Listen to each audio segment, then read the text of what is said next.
in the name of God. The great world religions preach peace and mercy. History, especially the history of the Middle Ages, proves that religion and violence are not contradictions. A belief in God often means believing in fighting on behalf of God and in being rewarded in paradise. Islam means peace. Christ teaches us to love our enemy, but in their names, the world wages war.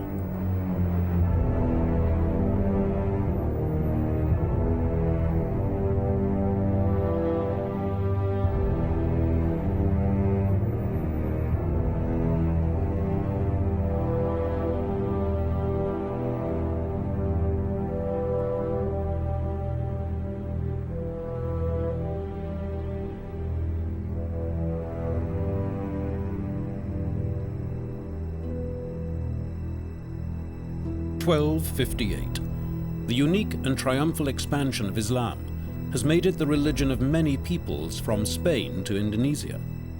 But there is no Islamic empire, just as there is no Christian empire.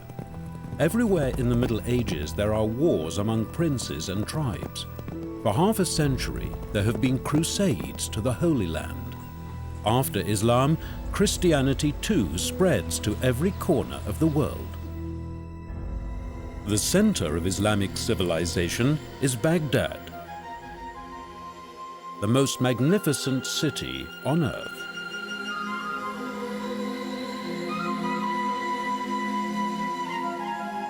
Not a holy place like Mecca and Medina, but a worldly Arabian capital city, like this one, a metropolis.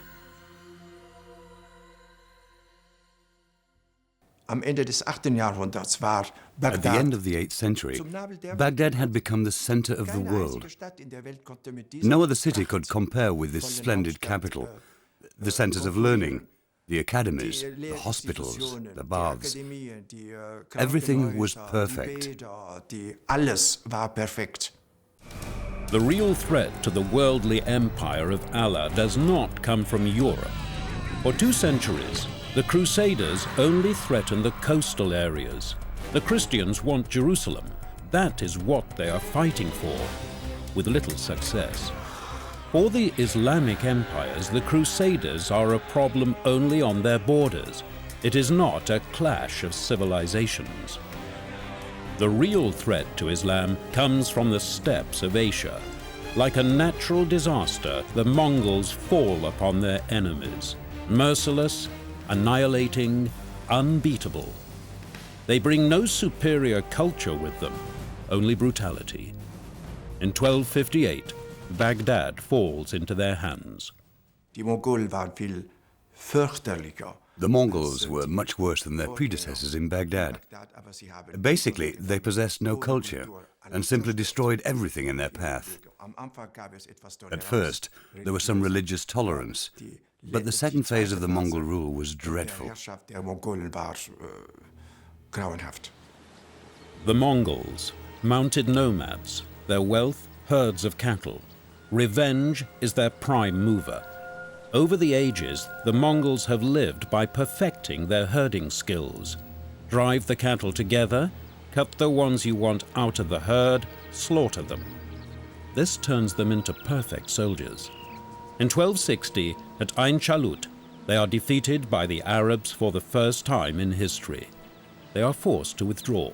The myth is destroyed. Das ist ja das Interessante bei den Mongolen gewesen. Sie sind ziemlich schnell. The really interesting thing about the Mongols is that they come storming over the horizon and conquer the Islamic territories pretty quickly, meaning that there's no time to evaluate the threat. Angerichteten Schaden mustern konnte.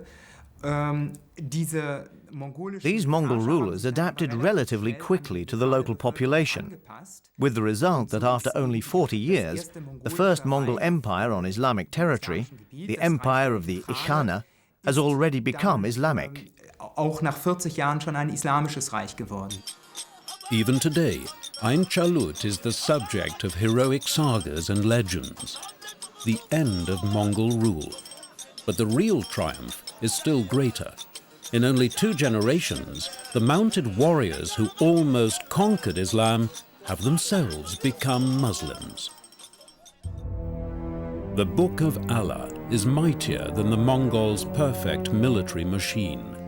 Up to this point, the history of Islam has been a chain of amazing success. The story begins in the Arabian desert, in Mecca, with an orphan boy.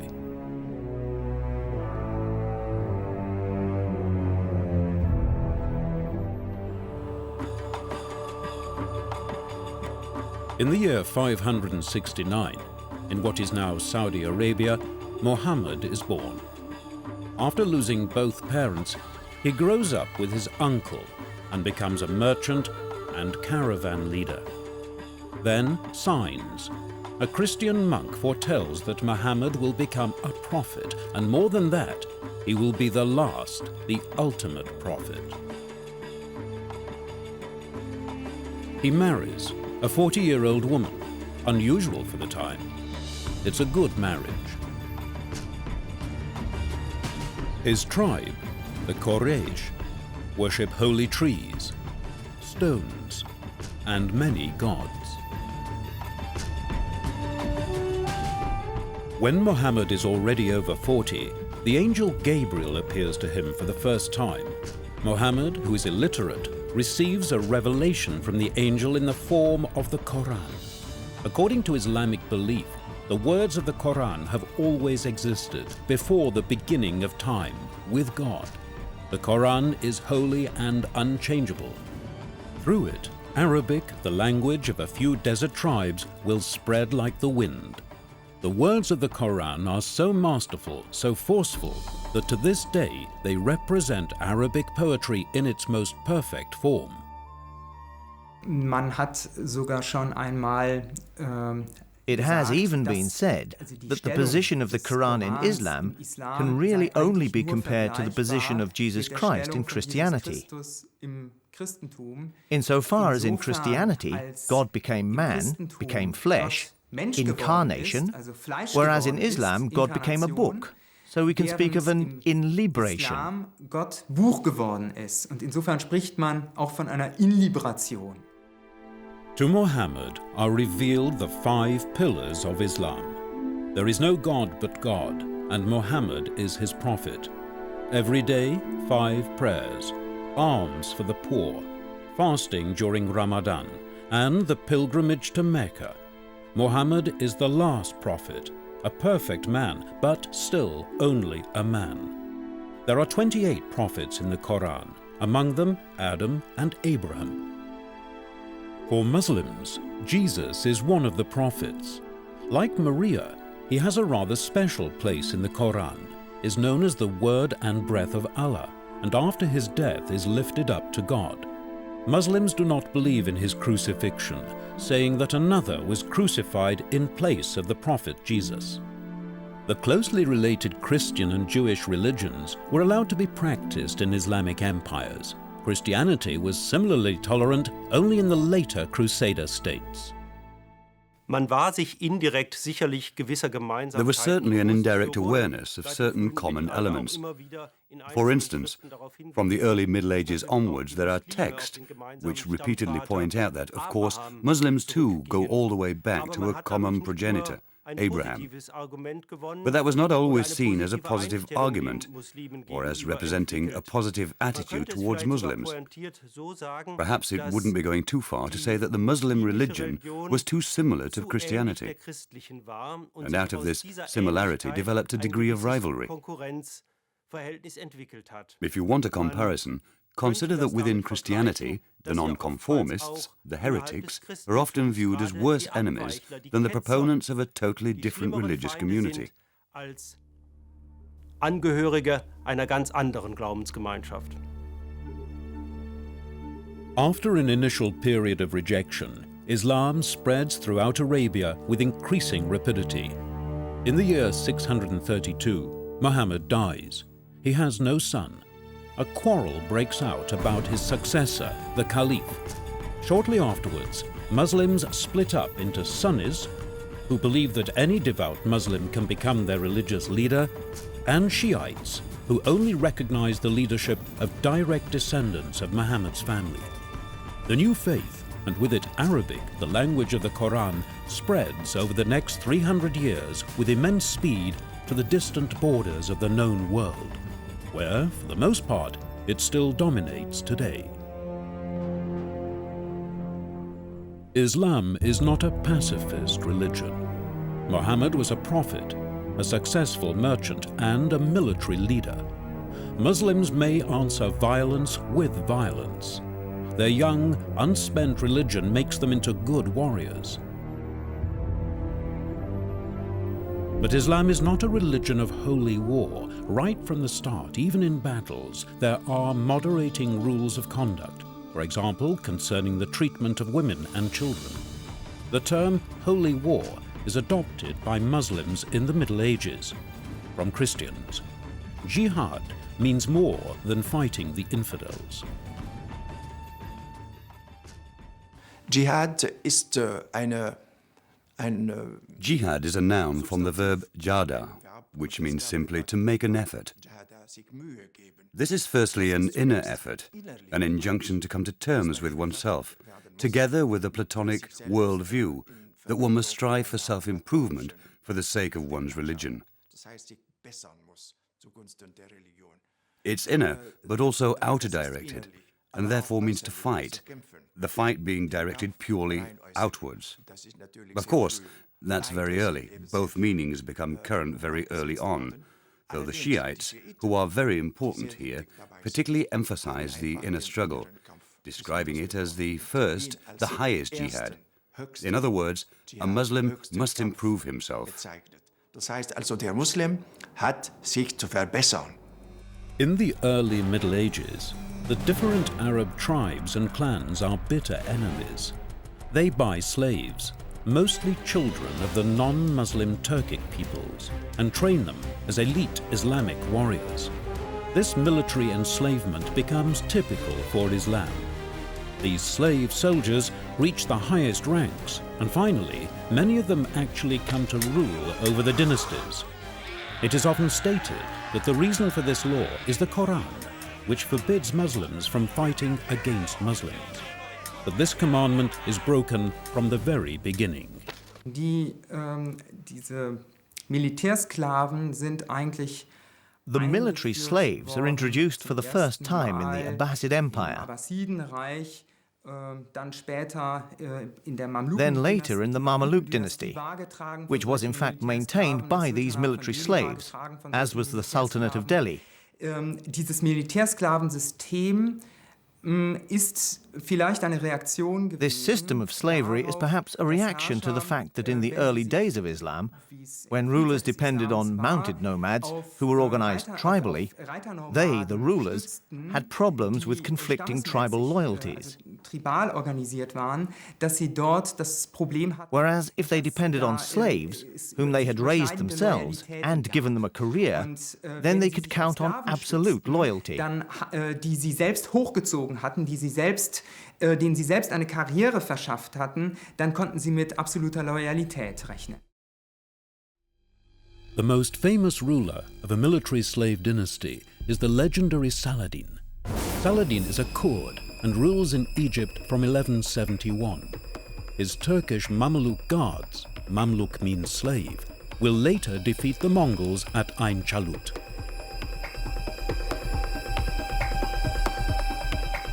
The system of military slaves continues even after the Middle Ages. The Turkish Janissary Guards were recruited from 20,000 Russian and African children purchased every year. Christians had to surrender every fifth child to the Ottoman Empire.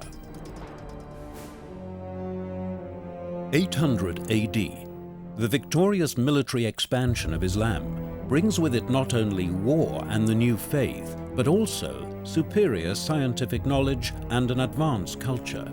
The Arabs have become a seafaring nation. They make new discoveries in the fields of mathematics, astronomy, cartography and navigation, optics, chemistry, physics and medicine. Muslim Arabs now produce the best scientists of the Middle Ages. The instruction in the Quran to pray in the direction of Mecca at certain hours demands a precise knowledge of time and orientation. Sailors navigating towards a fixed destination are more interested in practical theories than in theological correctness. The Arabs learn from every culture they encounter. Their scholars discover the works of the Greek philosophers. The result is a unique flowering of knowledge, culture, and intellectual freedom. Arabic poetry, viewed with mistrust by the Quran, is a further driving force in this development. From this time, we have inherited such words as cipher, zero, algorithm, zenith, and our numbers. Surprisingly, the Arabic word for this process is linked to the concept of jihad. Jihad simply means to cultivate, to make fruitful everything one touches.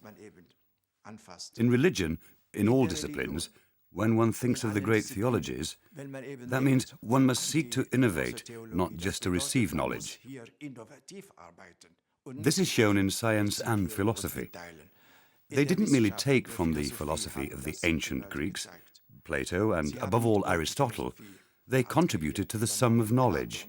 They innovated and communicated. Avicenna, along with Averroes, the most important philosopher-scientist, writes medical textbooks which continue to be studied in Europe well into the 17th century, because there is nothing comparable in existence. The decline of this cultural and scientific flowering goes hand in hand with the growing power of orthodox theology. Aristotle's logic, one of the keys to scientific knowledge, is forbidden by the clergy. Philosophers become objects of contempt. The designs of Arab ships are copied by the Spaniards and Portuguese. Islamic knowledge is adopted. Around 1450, Europeans venture out into the Atlantic using Arab technology.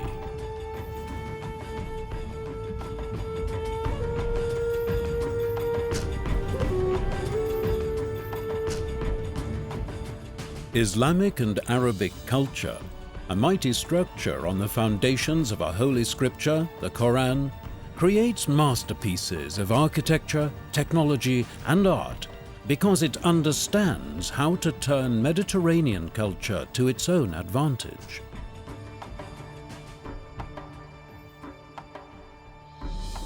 Die wichtigsten Zentren der antiken Wissenschaft waren ja gar nicht mal in The most important centers of ancient science were not in Greece itself at all. They were in Alexandria, that is, in Egypt, and partly in Syria. These were places where one could draw on traditions that were still cultivated in the land that created them. In Europe, it was a little different. Germany or France were certainly not centers of learning in antiquity. Ja auch in der Antike nicht Bildungszentren gewesen. Islam has overcome the barriers of clan and race. The Quran is a holy book from West Africa to Indonesia, a mighty culture. Its decline begins with the loss of intellectual freedom in the Middle Ages, with theological fossilization.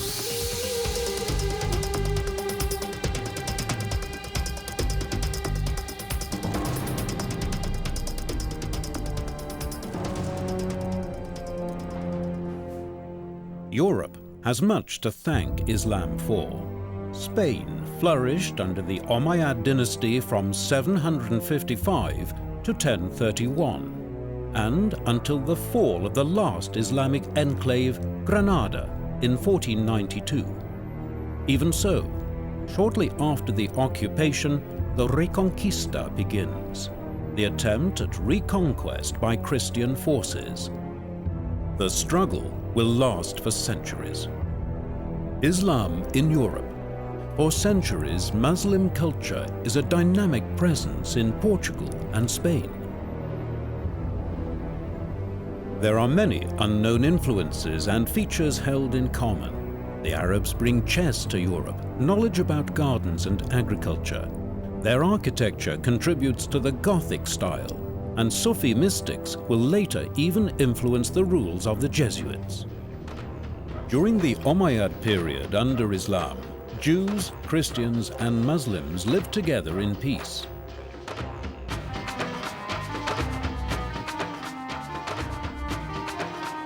Christians are permitted to practice their faith. Islam respects both the Christian and Jewish religions, and in the Far East extends the same tolerance to Buddhism and Hinduism. Arts and crafts profit from Arabian knowledge. Damascus steel is just one example of Arabian skill in the working of metals.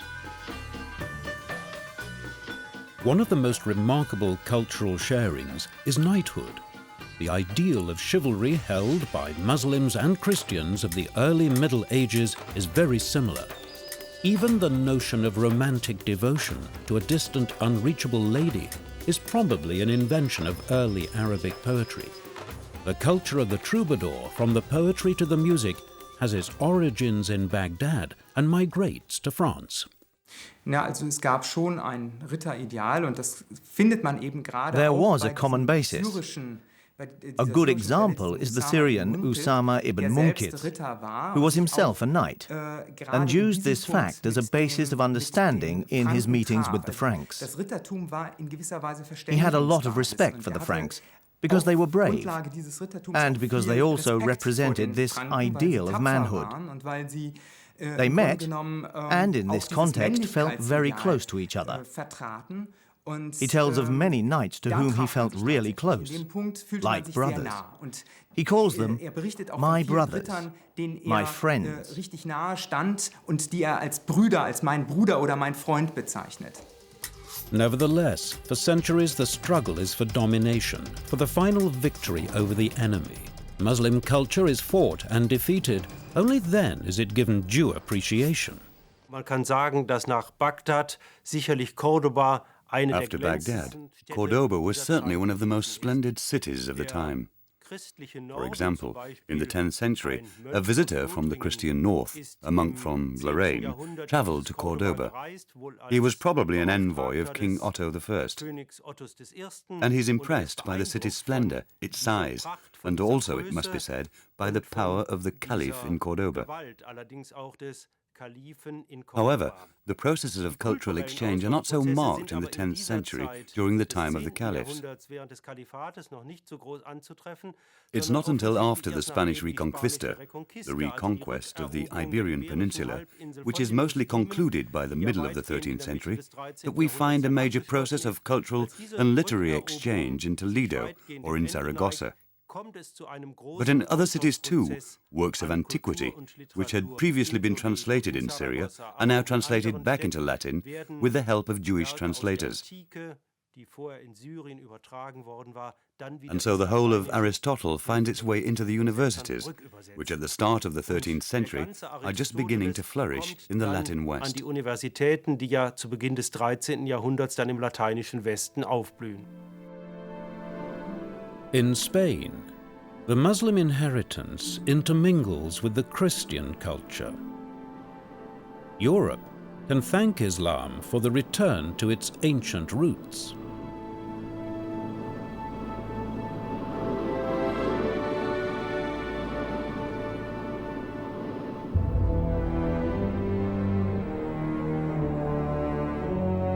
But there is another inheritance, a terrible one. Terrorism is invented in the 12th century by a fanatical Islamic splinter group called the Assassins. Their leader is the legendary Old Man of the Mountains, Hassan ibn Sabah. The headquarters of the Assassins lies in the inaccessible Iranian mountains. Ibn Sabah is the commander of this radical Shiite group. The Assassins have sworn an oath of loyalty unto death to their imam, and are held responsible for several hundred murderous attacks. Among them, murders paid for by Christian Crusaders.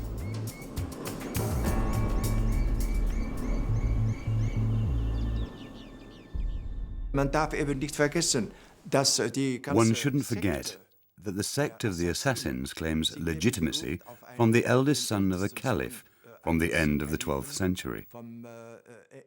Nizar, the Nizarids. They fought in support of this caliph, who claimed total power, including religious power. And before him, there were several Fatimid caliphs who declared themselves to be Godheads incarnate. They were literally worshipped. Sie wurden buchstäblich angebetet. A personality cult for suicide killers with its headquarters in the fortress of Alamut. Marco Polo relates how the assassins used a trick to recruit young men for their sect. The youths were given wine to drink which had been spiked with hashish. Soon they were in a state of intoxicated rapture. Then they were taken to the assassins' garden at the fortress of Alamut, where they were briefly allowed to enjoy all the temptations of the Muslim paradise. More was promised them as soon as they had carried out a murder for the sect. Terror funktioniert ja eigentlich so, dass man durch Abschreckung den Gegner dazu bringen möchte. Terrorism can be defined as intimidating one's opponent until he does, or doesn't do, certain things. Accounts we have about Rashid ad-Din Sinan, for example, how he dealt with Saladin, a contemporary, who was very powerful, indicate that Rashid ad-Din Sinan used a series of carefully calculated actions of this kind to dissuade Saladin from conquering the Ishmaelite territories. Davon abzubringen, die ismailitischen Gebiete zu erobern. It is told that Saladin awoke one morning to find a dagger and a message beside his bed, a warning not to go to war against the Nizarids. The terror raged for 200 years. It was finally the Mongols in 1256 who destroyed the fortress of Alamut and killed all the assassins. War and terror in the name of Allah are not the inventions of our present age. Then, as now, terror in the name of Allah is an abuse of Islam.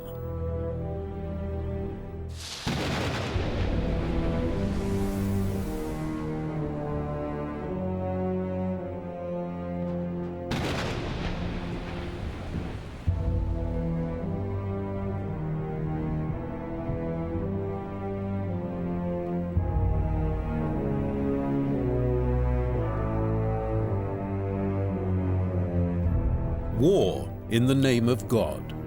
The great world religions preach peace and mercy. History, especially the history of the Middle Ages, proves that religion and violence are not contradictions. A belief in God often means believing in fighting on behalf of God and in being rewarded in paradise. Islam means peace.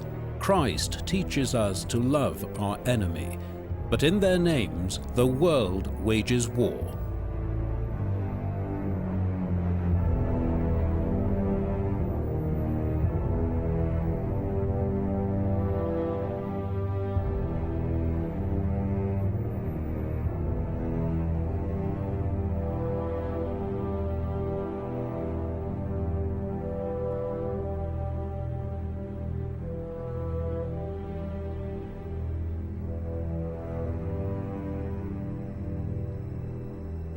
Christianity, around the year 1100, is marked by a deep sense of piety, by the desire of both laity and clergy to lead a holy life, and by the holy war against the heathen, the Crusades. 200 years, 7 crusades of murder and conquest in the name of the Prince of Peace. The Church creates an unholy mixture of faith and military service, a problematic legacy that pursues our civilization to this day, the Holy War.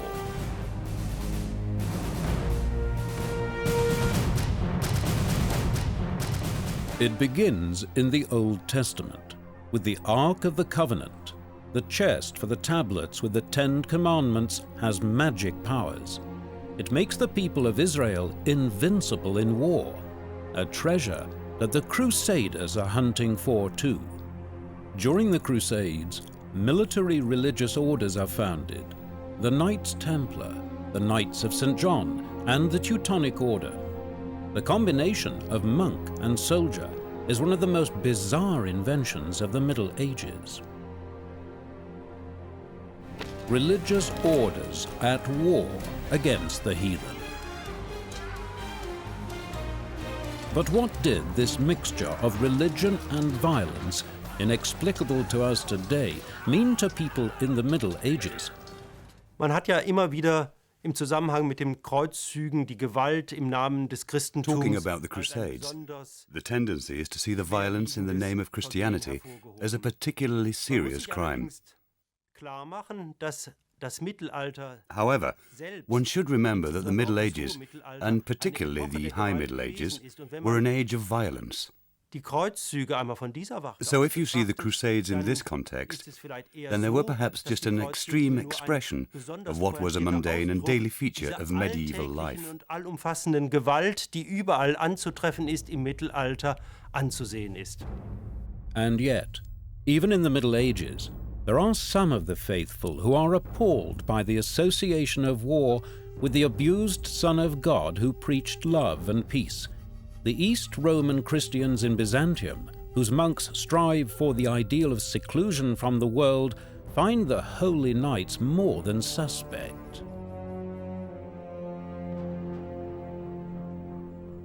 But Byzantium is indirectly responsible for the Crusades. The cause is cries for help from Christian pilgrims in the Holy Land. The Islamic empires have become a deadly threat to Byzantium. Muslim warriors are attacking the pilgrims. The news reaching the Christians gets worse and worse. The Byzantine Patriarch Alexios I asks Pope Urban for help. Urban sees the possibility of using a campaign to remove the schism, to reunite the Eastern Church and the Western Church. Muslims are desecrating the holy places, it is said. Pilgrims are being murdered. Rumors spread like wildfire. In the year 1095, at the Council of Clermont, Pope Urban II makes a speech that will go down in history. We know that in this appeal, many of the things that people felt moved by were probably addressed. The rewards of heaven are promised. There is the encouragement to act with knightly virtue, the call to liberate the holy places in Jerusalem again, and to make them accessible to pilgrims. All this is combined in these 4 reports, and recently there has been speculation as to how the Pope invested his words with a full range of symbolic capital. He sighed, he wept, he obviously gave a rhetorically brilliant performance, which is why the reports say that the whole mass of people cried out, Deus le vult, God wills it. In 1096, under the command of the monk Peter the Hermit, 30,000 enthusiastic believers set out on the Paupers' Crusade, 30,000 in need of food and drink. Their journey is marked by pillage and plunder. Only 3,000 return after their expedition is annihilated by the Islamic Seljuks. The same year sees the beginning of the First Crusade. Many kings take part. The Christians are under pressure to extend their empires. Many structural changes in the High Middle Ages were responsible for the Crusades, but at the same time, they were also involved in a major process of expansion on the part of Latin Christianity. This expansion had progressed further since the early time of the conversion of the Teutons, particularly in the north, In 1066, I'm thinking of England and Denmark. It had come to a standstill. Poland, Hungary and Bohemia had been integrated into Latin Christianity around the year 1000 and then during the 11th century. In the south and southwest, the Muslims in South Italy and the Iberian Peninsula were pushed back so that Latin Christianity expanded there too. The First Crusade is a European enterprise. From France, Normandy, Flanders and Lorraine, a stream of knights make their way to Palestine to free the Holy Lands. It will take 3 years and many battles until they stand before Jerusalem.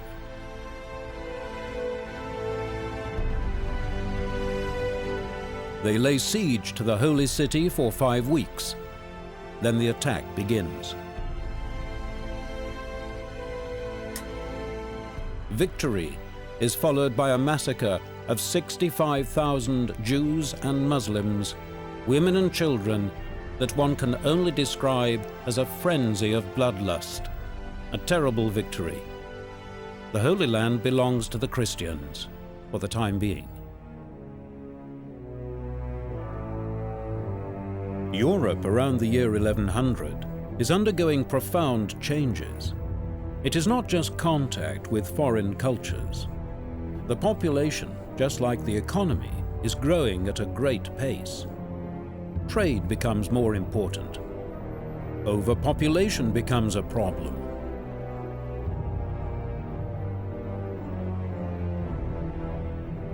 Who rules over all these people?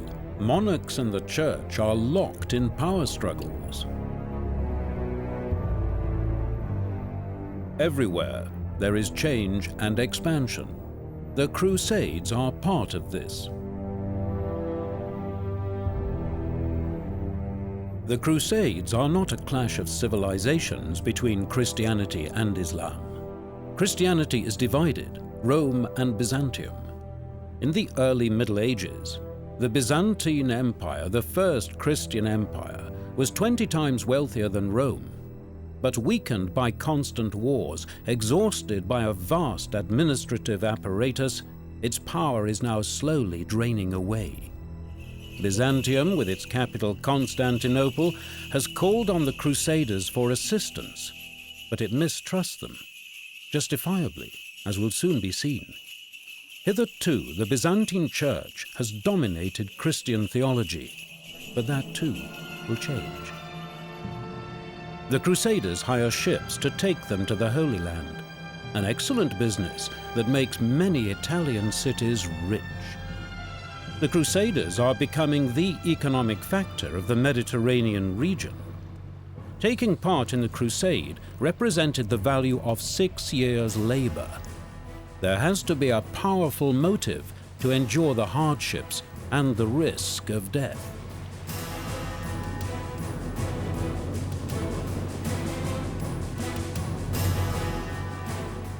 The Church has promised the Crusaders, he who falls in battle against the heathen will be a martyr. In the Middle Ages, the fear of hell is great, the hope of reaching the kingdom of heaven small. Almost everyone believes they are threatened by eternal damnation. Man sollte sich fragen, warum das für die The question is Leute why des the Mittelalters opportunity so to wichtig become a war, martyr was so möglicherweise auch important to people Märtyrer in the Middle werden zu Ages. können. Nicht Not jeder everyone wollte es wanted vielleicht, it, aber perhaps, es werden zu but the können, chance of war becoming one was ausgesprochen extremely wichtig, wenn man sich important. nur einmal You only an have das to think of 20. chapter Kapitel 20 of the Apokalypse Apocalypse, the book of erinnert, denn dort Revelations, wird where it is prophezeit, prophesied dass that die martyrs will Märtyrer immediately unmittelbar enjoy am eternal himmlischen life at the Altar heavenly altar, teilhaftig werden des ewigen Lebens, while others während will have to wait their andere allotted noch time entsprechende before they Zeiten even have a warten chance müssen, of bis sie tasting the überhaupt joys of möglicherweise die heaven. Freuden des himmlischen Lebens genießen können. The greatest propagandist of the Crusades is Bernard de Clairvaux. On the one hand, a devout mystic. On the other hand, he even promises thieves and murderers eternal life if they join the crusade and kill heathens. His greatest hour comes in the year 1144. The Emir of Mosul conquers Edessa, a Christian principality since the First Crusade. In Sermons of Fire and Brimstone, Bernard calls for the Second Crusade with resounding success.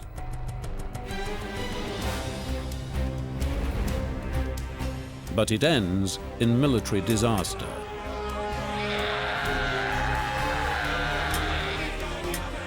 Then, in 1187, catastrophe, the Battle of Hattin. A whole Crusader army is annihilated. The legendary Saladin defeats the Christians. Jerusalem falls.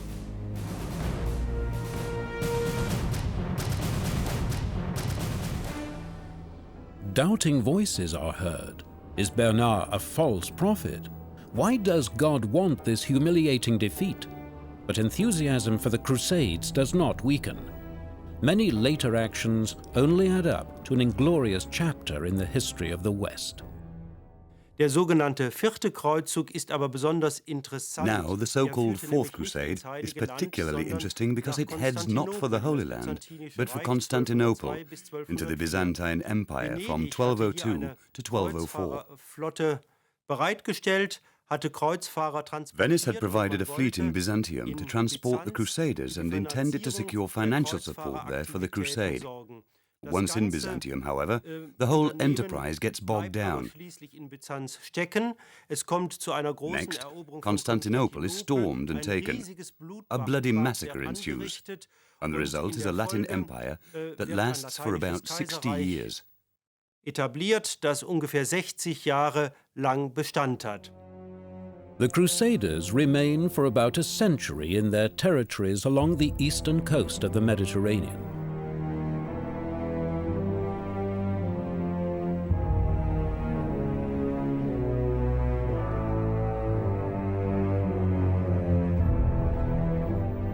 War in the name of God. And the defeats? Punishment, say the preachers, for the many sins of the Crusaders.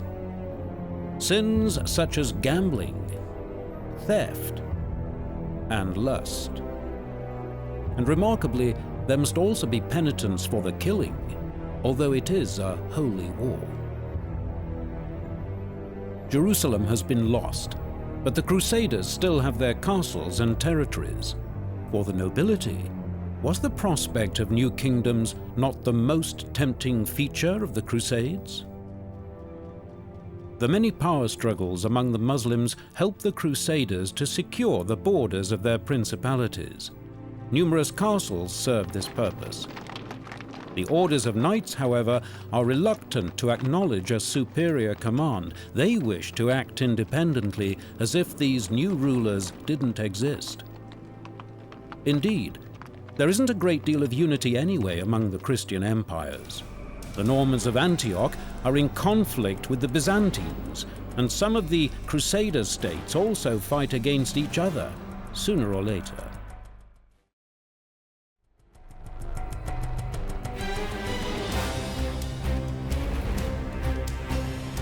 A confused situation, especially within the principalities. In dieser Zeit hat man natürlich At in this diesen time, the Kreuzfahrerstaaten Crusaders had ganz new neue problems to deal Probleme with zu in their lösen territories. gehabt. Es war natürlich eine They had created a ganz new neue society, Gesellschaft, of die course, aus consisting of Muslimen, Muslims, aus Jews, Juden, and new Christians aus from the Latin world, neuen Christen but also aus dem including, for lateinischen example, Westen members of zusammengesetzt war, other Christian aber faiths auch of eine the East, Gesellschaft, in such der as zum Beispiel Nestorians, die anderen Monophysites, christlichen and others. Religionen des Ostens, You had, if you like, Nestorianer, to gather Monophysiten together und all andere these different Christen religions and lebten. cultures under one Wenn man roof. so will, I suppose you could even call it the foundation of something like a multicultural society. Und man hat sogar davon gesprochen, dass hier so etwas wie eine multikulturelle Gesellschaft entstanden sei.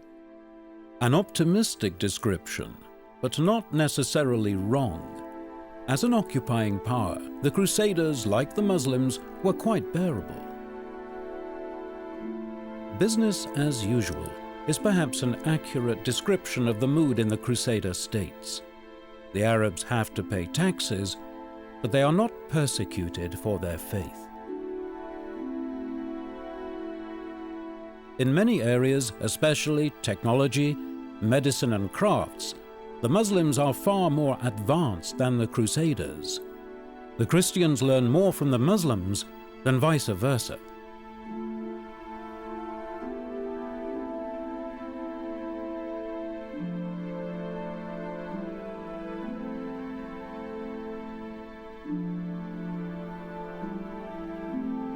And cultural superiority also informs the way the Muslims see the Crusaders. Grundsätzlich war der Blick auf sie geprägt einerseits. Basically, the Muslims had a feeling of religious superiority. Die Vorstellung, dass die They were of the opinion that the Christian knights had a religion that was simply inferior to Islam. So we find Usama ibn Munkitz beginning his chapter on Frankish customs by comparing the Franks to animals, in that they possess animal virtues, such as bravery. Hatte Respekt für die Tapferkeit, aber sah sie He respected their bravery, but held them to be culturally inferior because they did not possess the same medical skills or techniques. And finally, very important, they had no sense of honor or shame. Und die letztendlich doch auch sehr Above all, and this was something that really struck the Muslims, the Christian knights were very liberal with their wives. So it was noticed that a Christian knight was standing on the street with his wife, and along came another Frank and spoke to the wife without the husband intervening. Seiner Frau auf der Straße stand und dann kam ein anderer Franke und redete mit der Frau und der Mann stand dabei, ohne einzuschreiten.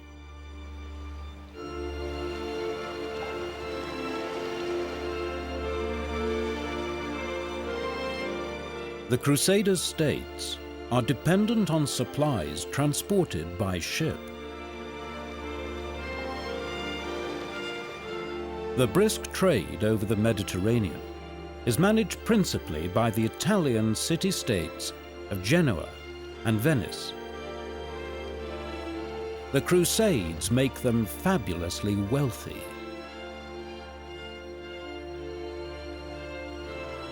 The Crusades are the basis for their later ascendancy.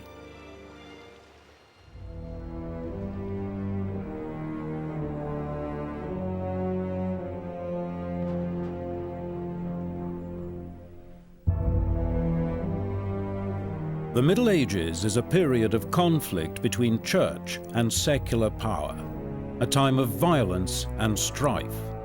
The Crusades transfer the disputes of the European empires to a new venue, the Holy Land. Unity among the Christians is weak, their quarrels with each other powerful.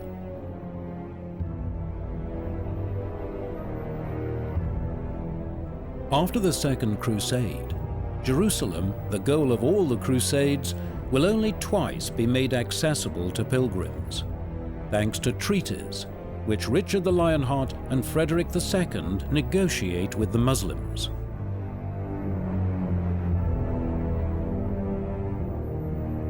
The coats of arms of the two princes are amazingly similar, although they are not related. Richard's life is an example of the constant quarreling among the Christians. Richard the Lionheart, the legendary English king, lives in France. He has only spent 6 months of his life in England. His mother Eleanor, later Queen of France and England, takes part in a crusade. His father and siblings become enemies. All his life, Richard is entangled in court intrigues, both actively and passively.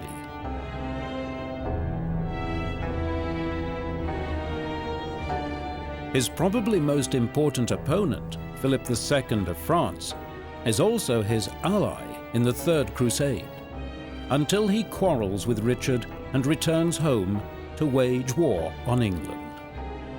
But first they advance together into the Holy Land and fight for their common cause.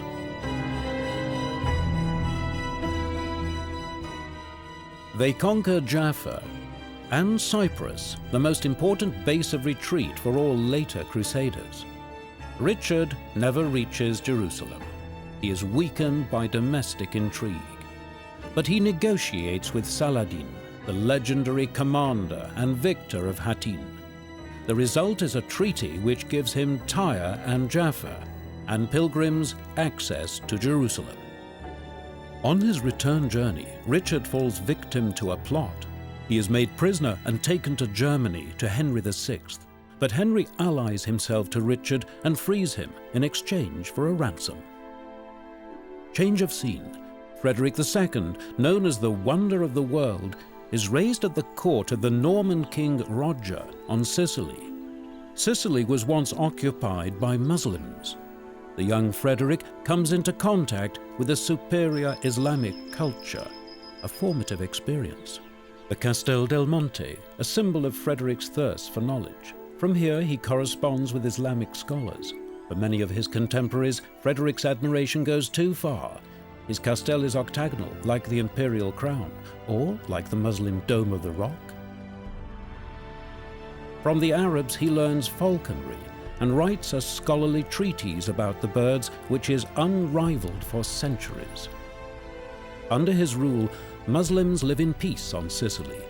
They have their own part of town. Even his bodyguards are Islamic. Very clever. Their lives depend on him. Frederick has taken a vow to lead a crusade, but he doesn't go. The Pope excommunicates him. In 1228, the crusade takes place, despite the excommunication. There are battles. But above all, there are negotiations and a treaty with the Sultan al-Malik.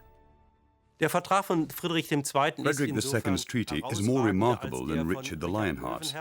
Firstly, because it's valid for the next 10 years, and especially, of course, because the treaty is agreed without any accompanying military action.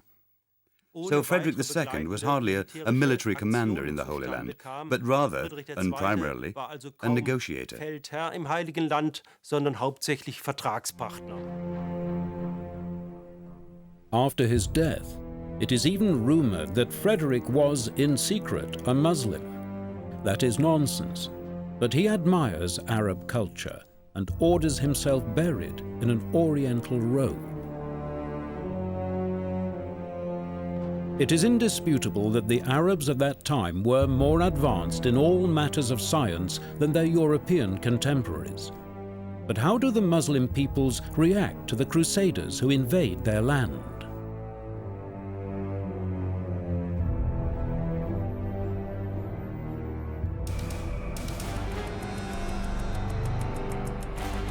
The foreign knights arrive mainly by sea. The Christian soldiers have a reputation for bravery. They are specialists in siege technology.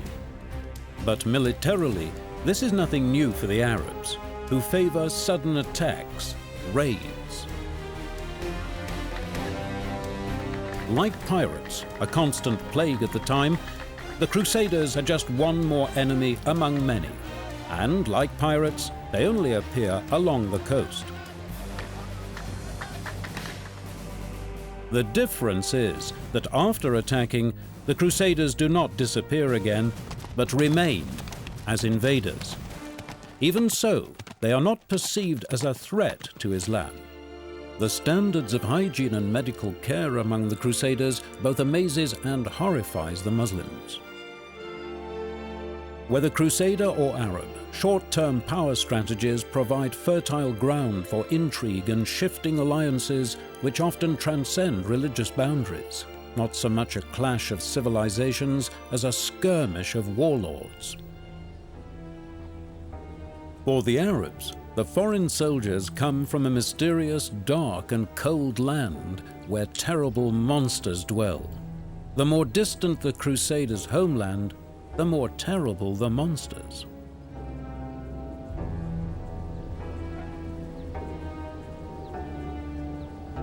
Muslims call all knights Franks, no matter where they actually come from. And yet there is an astonishing cultural bridge, the ideal of knighthood, courage and honor. Even the European tradition of troubadours singing of courtly love is probably a borrowing from Arab culture.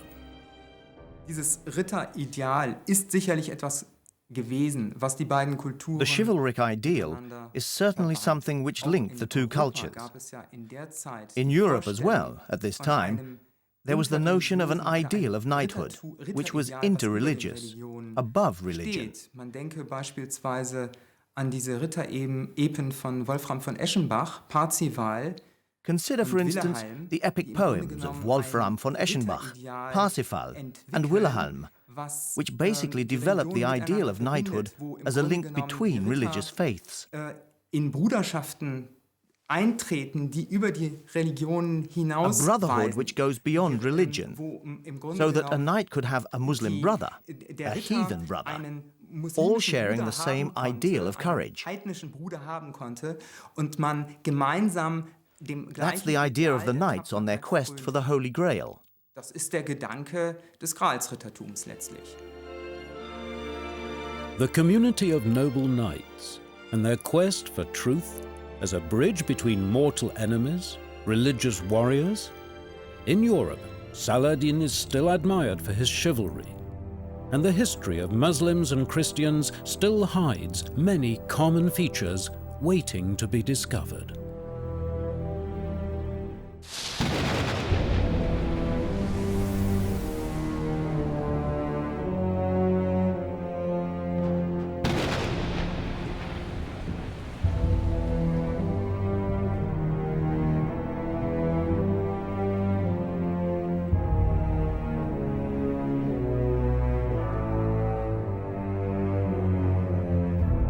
War in the name of God.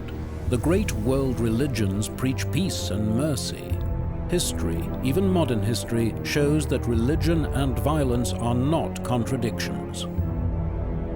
In the 16th century, there emerges a new Christian denomination. Latin Christianity, already separated from the Orthodox Church of the East, splits once more into Catholics and Protestants. And in the name of Christ, they go to war against each other in the bloodiest conflict that Europe has ever known.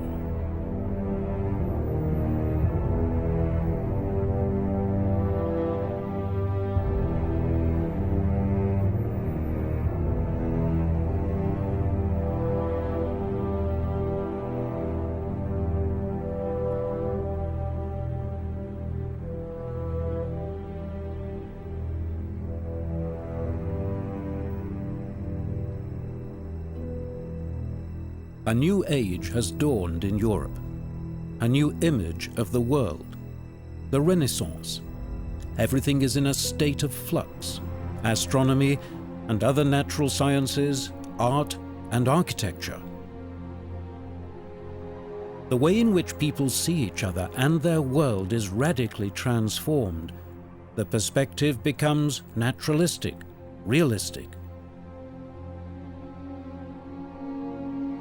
Courageous seafarers, especially the Portuguese, venture out into strange, unknown worlds.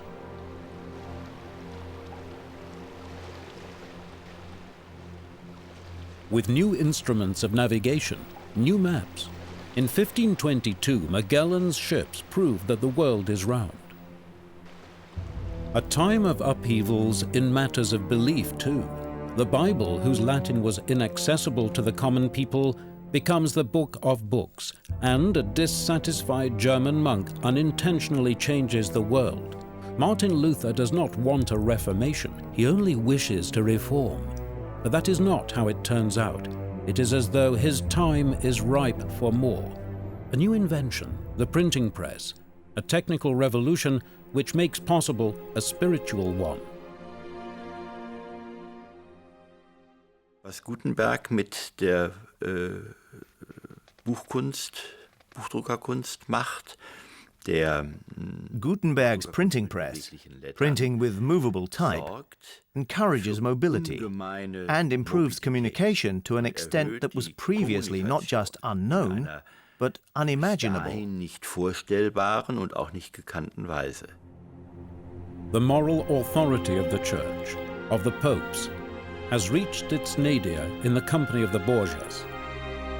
The children of Pope Alexander VI, Lucretia and Cesare, rule like their father through intrigue, murder, and violence. When this pope dies, open jubilation breaks out in the streets of Rome. The Augustinian friar Martin Luther despairs at the intolerable situation, the corruption of the Church. He is not a revolutionary, only a medieval monk, but a stubborn one who wrestles with theological problems. In all probability, he never nailed up his 95 theses composed in Latin to the church door in Wittenberg, however popular the image. After all, who would have been able to read them? What is true is that he sent them in the form of a letter to the Archbishop of Mainz.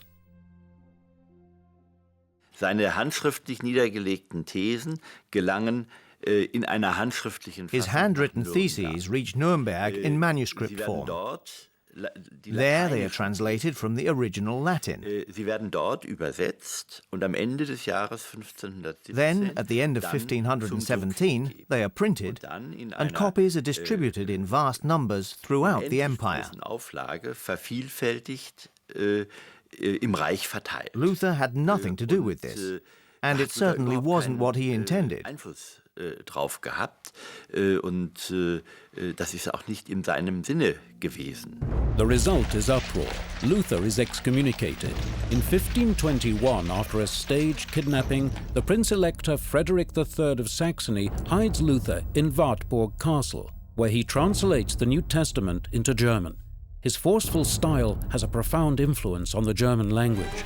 1 year later, his text is printed with far-reaching consequences. Luther ist nicht der Erste, Luther isn't der the first to translate the Neue Bible into Testament German. ins Deutsche In the überträgt, 15th century, sondern we wir already haben have die Zahl translations. nicht genau im Kopf, I aber can't wir just haben recall how many, schon im into 15. other national Jahrhundert languages, Übertragungen including German. in Nationalsprachen, But Luther's also auch translation, in das his Deutsche, translation of the Bible into German, nur, is the one that die really Luthersche takes off, Übersetzung, really die macht dann catches fire. tatsächlich Karriere. A fire that Luther has not intended. His religious texts are understood as an inspiration to revolution. Thomas Müntzer debates with Luther and summons up forces that he can no longer control. I do not come bringing peace, but the sword. He who lives by Matthew the sword 10. shall die by the sword, Matthew 26. Initially sympathetic towards the insurgents, Luther then calls on the ruling princes to adopt stern measures in his tract against the thieving and murderous hordes of peasants. He does not wish to be associated with the brutalities of the peasants, and unlike Müntzer, he does not want a revolution. Bauernkrieg, das ist ja ein The Peasants' War is just a name, and it gives the wrong impression. There wasn't a war as we understand the term, rather an unknown number of isolated uprisings. These peasants' revolts constitute a tradition going back into the 14th and 15th centuries. But what the princes actually do is also not what Luther intended. Luther suffers under the Reformation as much as he influences it. He has no control over events. The Reformation attracts fanatics. Revolt against the clergy spreads like wildfire. Iconoclasts attack churches. In Münster, for a few bizarre months, Anabaptists rule a totalitarian state. They demand common ownership of property and prohibit marriage. When the riots are suppressed, the corpses of the ringleaders are displayed in cages. The Reformation spreads throughout Europe, dividing into ever new factions. Zwingli in Zurich, Calvin in Geneva. Even Scotland has its own local hero in the form of John Knox.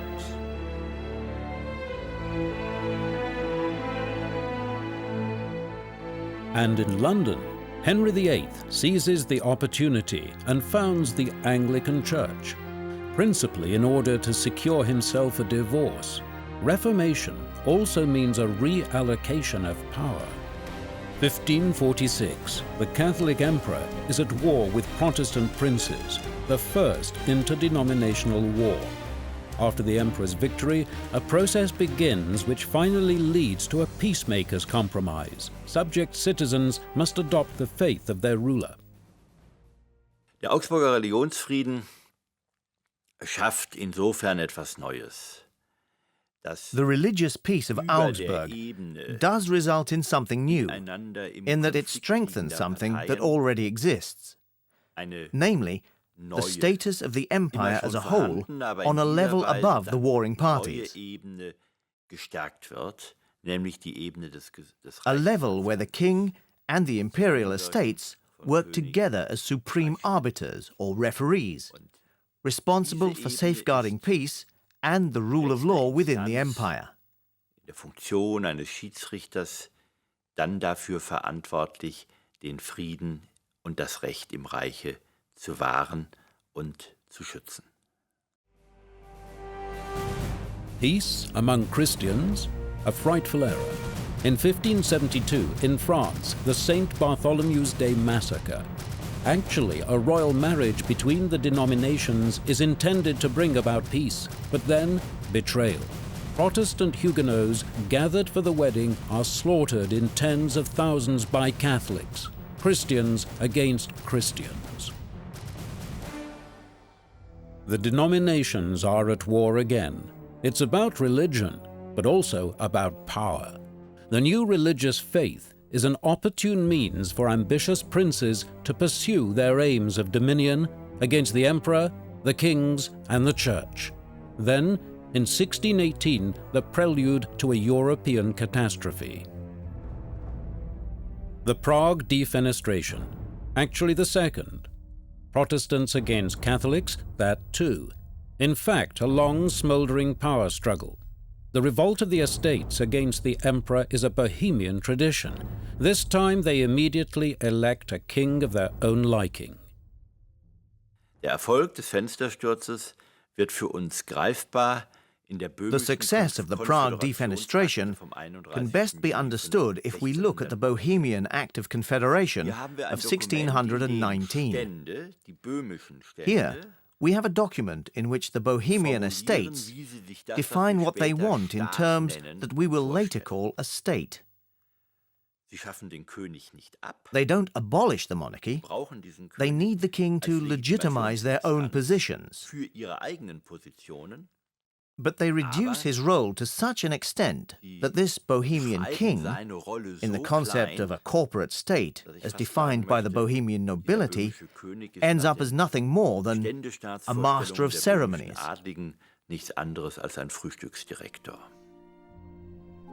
In Bohemia, the Protestant Union musters its troops. Alliances are made. Maximilian of Bavaria calls on the Catholic League to fight. Vienna. Bohemian Protestants refuse to recognize the newly elected emperor. War breaks out. Decades of conflict now explode. Emperor Ferdinand fights for Catholicism.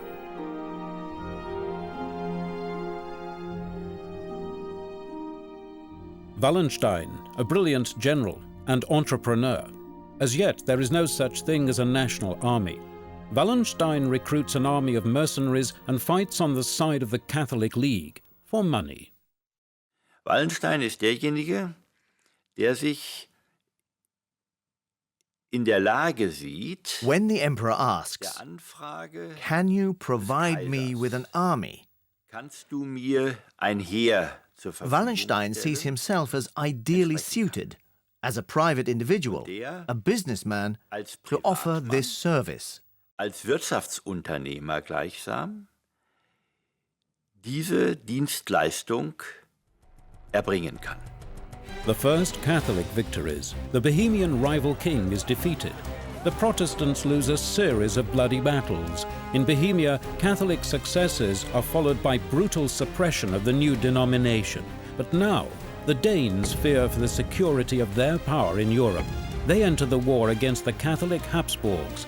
The fortunes of war are fickle, but Wallenstein is almost always victorious. Again, the emperor triumphs over the Protestants. Der Dreißigjährige Krieg ist wohl in den 1620er Jahren. It's fair to say that in the 1620s, the 30 Years' War is mainly a religious war with powerful political groupings already getting involved. In denen sich starke politische Interessenlagen mischen. And at the latest, from 1630 onwards, the 30 Years' War becomes a secular conflict, a European power struggle in which religion still plays a role, albeit no longer a dominant one. Machtkrieg, in dem Religion auch noch eine Rolle spielt, aber längst nicht mehr eine dominierende. A war which perpetuates itself. The powers take up their positions. No one dominates for long. A power which achieves a short-term advantage is soon brought down by the others. And everywhere the armies of mercenaries who take what they need from the civilian population. War feeding on war, people say. Soldiers are seen as the brutal scum of the earth who kill for money. For the mercenaries, only money counts. Diese Söldner übten ein Handwerk. These mercenaries were simply plying their trade. Above all, they made sure they were paid on time. And if they weren't, they changed sides. Wechselten sie die Fronten. 1630, Gustavus Adolphus, King of Sweden, enters the war. His power base, the Baltic region, is claimed by the Catholics, a mistake. The Swedish monarch is now the standard bearer for the Protestant cause, and luck is on his side. An irony of fate. Wallenstein has just been dismissed by the emperor, a concession to the Jesuits, the Spaniards, and the estates who hate him. In 1631, Catholic forces besiege and then storm the city of Magdeburg. What happens there is without parallel even for the 30 Years' War. An orgy of brutality. The city is razed to the ground, the population virtually completely slaughtered. Gustavus Adolphus, the Protestant from the north, is set on revenge. His victorious troops push southwards. Augsburg, a Protestant stronghold, a city where once the peace between the denominations was ratified. There, the soldiers of the Swedish king are now greeted like angels of salvation. A hysterical hope in a land laid waste. But these men, too, will only bring death, misery, and devastation. The Swedish soldiers are also mercenaries. War is their trade. What the Bavarians suffer only a short time later comes close to the accounts of the few survivors of Magdeburg. The mercenaries are all alike. For the first time in the 30 Years' War, the peasants resist the mercenaries. The soldiers leave behind them a trail of devastation, no matter whether there is fighting or not, no matter what cause they serve. In this hour of peril, the call goes out for Wallenstein. There are many who distrust this vain and unscrupulous general, but he alone is capable of putting a stop to the Swedish advance. Desperate times demand desperate measures. The two commanders clash directly in southern Germany, a battle of the Titans, Wallenstein against the army of Gustavus Adolphus. The result, a victory for Sweden, but a victory bought at the price of disaster.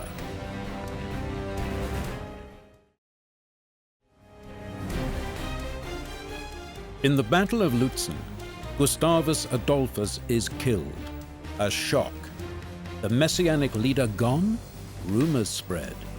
He isn't really dead. The Swedes are now losing battles, but they believe they can still secure their influence by negotiation. They are deceived. At this time, nothing is stable. Wallenstein's officers have to swear personal allegiance to him, even if this conflicts with orders from the emperor. So ist es auch bei Wallenstein der Fall gewesen, der seine unternehmerische Leistung. In the case of Wallenstein, he was always successful in his business ventures. But when it came down to it, maybe it wasn't the money that mattered after all. Salopp formulieren will, am Ende dann gar nicht mehr so sehr auf but das rather, Geld for instance, becoming the Duke of Mecklenburg, a promotion in social rank which put him on a par with the princes of the Holy Roman Empire. Sozialen Aufstieg zu schaffen, der ihn den Reichsfürsten des Heiligen Römischen Reiches gleichstellte. Wallenstein has grown too powerful. What are his real aims? Among other things, he is negotiating with the Swedes for a peace agreement. Does the commander want to become something more than a duke? Not only the Jesuits would like to be rid of him. The emperor orders him captured, dead or alive. The Irish captain who stabs him in Eger is only the long arm of the numerous enemies in his own camp. An inglorious end for this notorious commander of armies.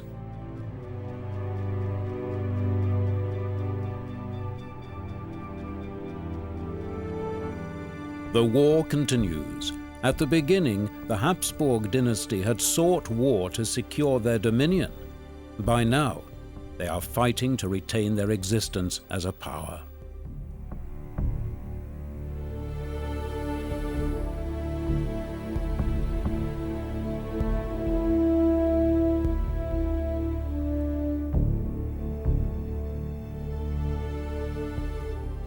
Then, in 1635, at the urging of Cardinal Richelieu, France enters the war. Once again, the fighting lays waste to South Germany and Bohemia.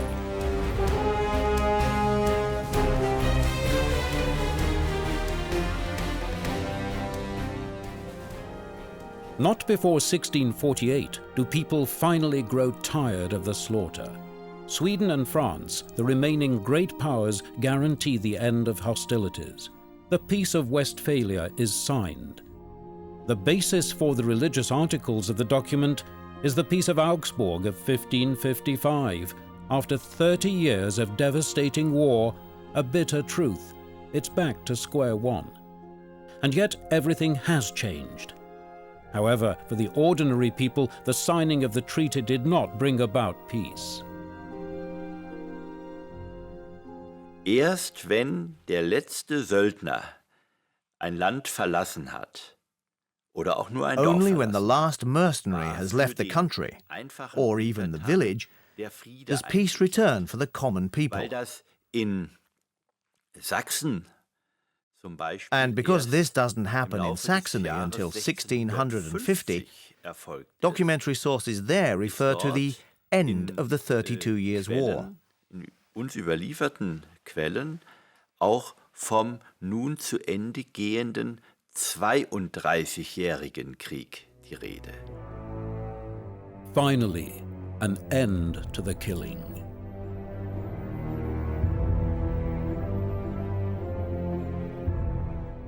The cost of the war, the destruction of a continent. The conflict over the right interpretation of Christianity leads to an orgy of cruelty which takes human beings to the brink of the abyss. The accepted worldview is damaged forever. A symbol of this is the gallows tree from which even wounded comrades, now useless as soldiers, are hanged. For the first time, there is something resembling war reportage, ruthless, brutal, realistic. Der Dreißigjährige Krieg hat die Menschen seit der Mitte des 17. Jahrhunderts Since the middle of the 17th century, the 30 Years' War has never ceased to be of interest, because it confronts us with an unimaginable range and intensity of cruelties. konfrontiert worden sind. Die Zeitgenossen, What people experienced at the time was handed down to those who came after in writings and illustrations. Illustrations which have no inhibitions about depicting cruelty in all its hideous detail. Schonungslos alle Grausamkeiten zeigt. For the civilian population, the presence of the soldiery, no matter under whose flag they are serving, means misery and death. Plundering mercenaries seize what they need. Marauding troops lay waste to the land, even where there is no fighting. There is no mercy, no restraint. Dieser Krieg wird als ein grausames Ereignis This war is seen as an awful event, möglicherweise perhaps wie eine something like a natural Naturkatastrophe, die disaster, über ein Dorf, which devastates a village hereinbricht and against und, which there is gegen die no man sich protection. dann auch nicht wehren kann. War feeds on war. The civilian has a greater chance of dying than the mercenary, so men from the starving, pestilential, ravaged villages volunteer for military service in order to live a little longer. Medical care is negligible. The wounded have little chance of survival, but it's still better than starving to death or being slaughtered in your own village. A European catastrophe. Most severely affected is the region which will later become Germany. How many deaths has the war cost? Insgesamt wohl über 50%. All in all, probably 50%. In some areas, population losses could go as high as 70, 80%, judging by the large number of deserted settlements left behind after the 30 Years' War. In other words, places where people have been living, but which, after the war, are no longer populated, abandoned, deserted. But from the ruins of the wars of religion emerges the idea of the modern nation-state, a mechanism of power, a neutral structure standing above denominational conflict. Treaties, civil order, and the rule of law are to bring about peace, an idea whose consequences extend into our own present day.